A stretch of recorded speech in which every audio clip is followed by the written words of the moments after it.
What is poppin', y'all? Welcome back to another YouTube video, and since we have watched Madam Web, we need to get the taste, the disgust out of our mouth. We need to get a fresh feel, so we're taking a couple of days off from anime series and film reviews, and going back to gaming reviews, going through all the anime games that I've played and finished across the channel over the past couple of years, and we are going to be taking a look at the first one, which I did finish on the channel through its entirety, and it is an anime which is very close to my heart, one which I do love and enjoy, and one of the first ones which I have ever watched in anime, which actually got me into anime, which is also very exciting.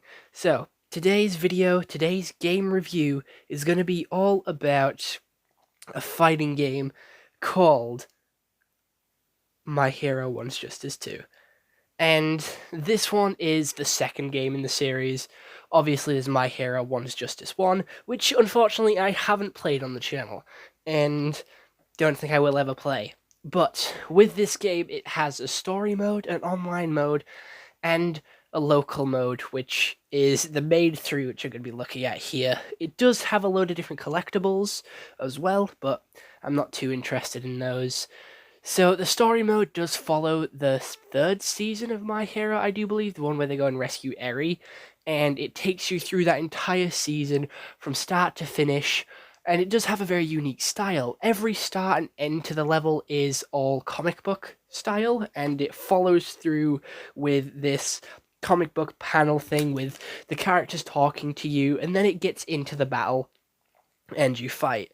You can have up to 3 people on your team, but unfortunately you cannot swap or cycle between them like other anime fighting games do. You are only limited to the character that you start with. Going through, you have some hero and villain levels, which is exciting because you get to use the heroes and the villains, which is all fun and good because the villains in My Hero Academia is just as lovable as the heroes. So, getting to be all these different characters, you unlock them all straight away, barring 3, which is Ultimate...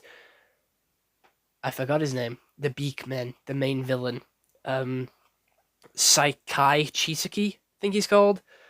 And then Deku and Ultimate Deku. Those are the 3 which you unlock by playing the levels and playing the games. The rest are all openly available to you.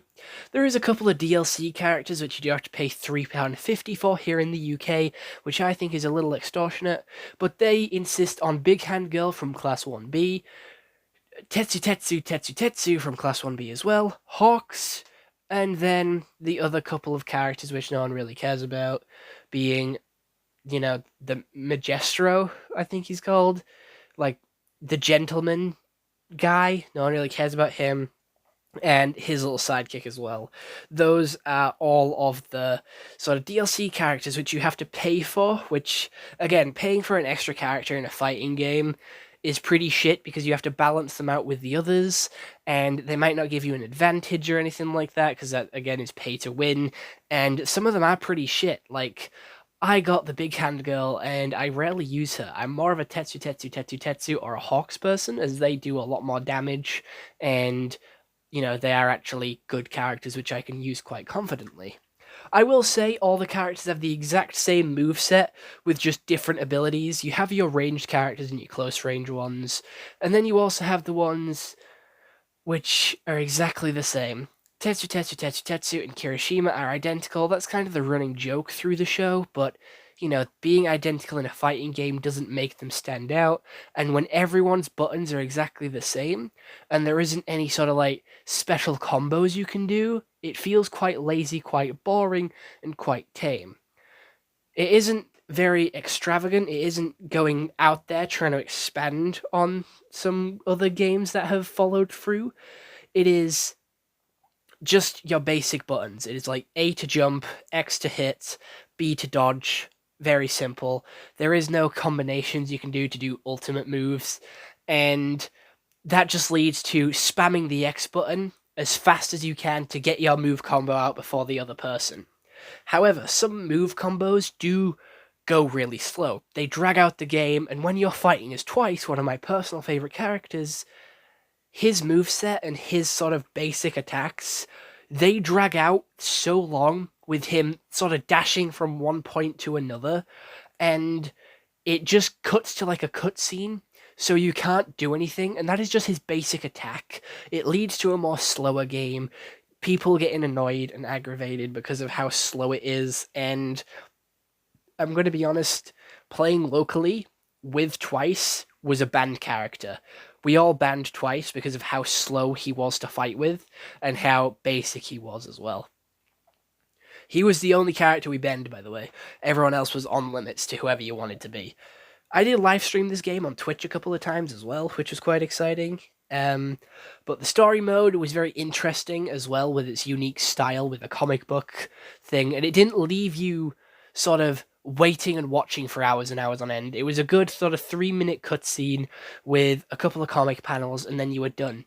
And I enjoyed that. I thought that was pretty decent, that they didn't drag it out like we have seen other games like Naruto, Ultimate Ninja Storm 4, or Demon Slayer the Himokami Chronicles, where it dragged out the cutscenes, so you sat there waiting for like 10 minutes, which is nothing in comparison to Sword Art Online. But yes, this game is pretty good. The fights we've had, I've made a load of videos on this in like online mode. It is quite interesting to see how good people are playing with them. And I always find it more fun playing locally than online because it's more of a challenge and you actually sat with that person, you can talk to them, whereas online is pretty silent and very competitive. Playing online though, from what I have done, you see everyone is like epic at the fucking game. Like, because people have spent time playing and practicing, as the game dies out and is not as popular, it is literally just the sweats left. So if you go into this as a new player, a new gamer, you're going to get absolutely rinsed. You are not going to stand a chance at all. There is also a photo mode, which no one really uses, where you can take photos of your characters in action poses. I think I used it a couple of times just to play around with it to see what it was. And I'll give it that, it's pretty creative, but the quality of the characters looks really shit. You can see how low quality these sort of 3D rigs and 3D models of the characters actually are.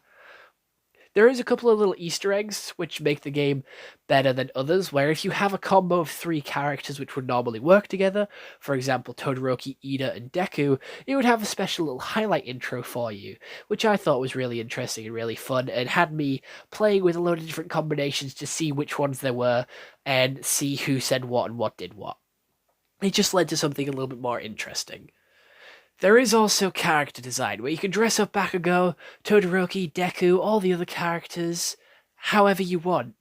And some of these you had to pay for or unlock with your in-game currency, and I thought this was entirely pointless. Some of these costumes were just recolors and they were so stupidly expensive. Some of these costumes were ridiculous and so far out there that it made the character look nothing like they were. And that is some good level of customization, but it looks stupid. I'm going to be honest, the characters look so shit and stupid with this level of customization. Fair enough, the change in colour scheme is decent, as a load of other fighting games do that, but having them look nothing like the actual character and putting them in random shitty outfits seems really stupid. And when you're fighting against them, it's kind of distracting having like this neon pink Bakugo exploding across your screen, or having this like bright green Kirishima charging at you from the other side of the battlefield. Some of the stages do have secret areas as well, so there is a load of different Easter eggs to find, and you have to do certain things to unlock them, and there is a level of challenge to the story mode as well, because if you fail, you go back to the start of the thing, and there's no continuing with the character's health being where it is, and you getting full life back. There is also some other different types of battles. It's not just one-on-one battles all the time. Sometimes you have to run around and collect stuff as you're battling, which leads to a lot more interesting and in-depth gameplay than a normal fighting game normally gives you. The one thing dragging it down is the art style. I think the art style is pretty shit, and I still think it's a good game. I probably would play it again. I probably wouldn't go through the story again, but I would definitely play online and locally again. So I will give it a 7 out of 10 for that fact. I do feel like the story does drag it down a little bit, just because of the weird comic book art style. It is quite short and quite brief, but it just feels strange because My Hero isn't really like a comic-y book thing.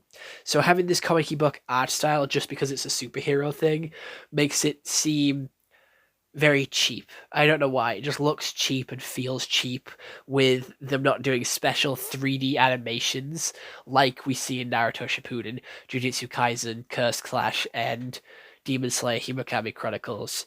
So it does feel like the cheapest one of the bunch and one of the weakest ones in the entire roster of anime fighting games. But it is the one we started with, and it is an anime that I hold close to me, because it is the first anime that I ever watched discarding Pokemon. But that is it for this video. So if you do want more gaming reviews, do check out my gaming review playlist. It should be linked somewhere around here. And if you do want a little bit more Tyler Price in your life, definitely do click the link in the description to check out everything else that I have to offer as a content creator, from my TikTok to my Instagram to my Twitter and my Cameo, because yes, I have a Cameo, and you can pay me to say whatever you want. But that is it from me. I'll see you all next one. Have a nice day, and goodbye. Stay home and stay safe.